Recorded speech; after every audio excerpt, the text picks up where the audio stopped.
বিভিন্ন দেশে বাণিজ্যিকভাবে অত্যন্ত জনপ্রিয় এবং লাভজনক কুমিরের খামারের প্রচলন থাকলেও আমাদের দেশে এখনও এটি তেমন জনপ্রিয়তা পায়নি। এটি গতানুগতিক খামারের বাইরে একটি অত্যন্ত কষ্টসাধ্য ও বৈজ্ঞানিক জ্ঞান নির্ভর খামার ব্যবস্থা।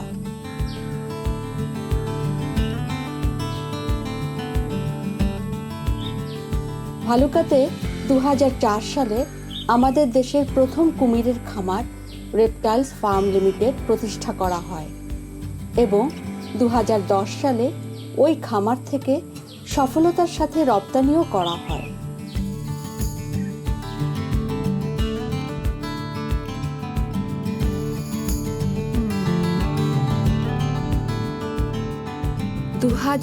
সালে বান্দরবান জেলার নাইখংছড়ি উপজেলার ঘুমধুমে 27 একর জায়গার উপর শুরু হয় আকিজ কুমির খামার।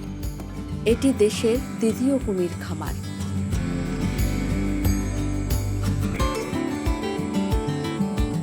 29টি স্ত্রী এবং 21টি পুরুষ কুমির মালয়েশিয়া থেকে এনে এই খামার শুরু করা হয়।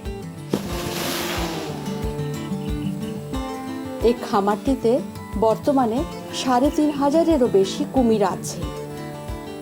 এখানে 2 পদ্ধতিতে কুমির লালন পালন করা হয়।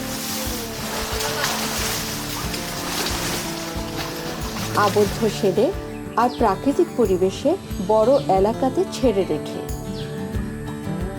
2 অবস্থাতেই স্ত্রী কুমির বাসা করে আর ডিম পাড়ে। প্রথম দিকে ডিম থেকে বাচ্চা ফোটাতে তেমন একটা সফলতা না পেলেও 2017 সাল থেকে প্রতি বছর 16টি বাসা থেকে ডিম সংগ্রহ করা হচ্ছে।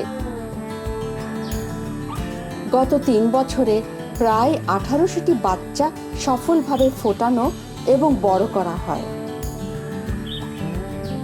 এই খামারের ইনচার্জ আদনান আজাদ আসিফ বলেন, মে থেকে আগস্ট কুমিররা যখন ডিম পাড়ে তখন ডিমগুলো সংগ্রহ করে ইনকিউবেটরে সঠিক তাপমাত্রা ও আর্দ্রতায় রাখতে হয়।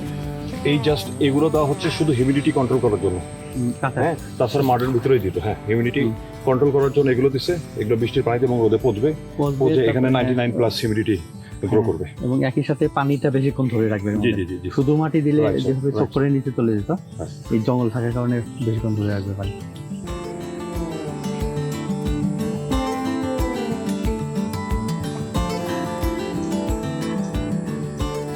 বিশ্বব্যাপী কুমিরের চামড়ার চাহিদার প্রতি নজর রেখে অল্প খরচে আমাদের দেশে কুমির খামার ব্যবস্থা নতুন কর্মসংস্থান নিশ্চিত করতে পারে।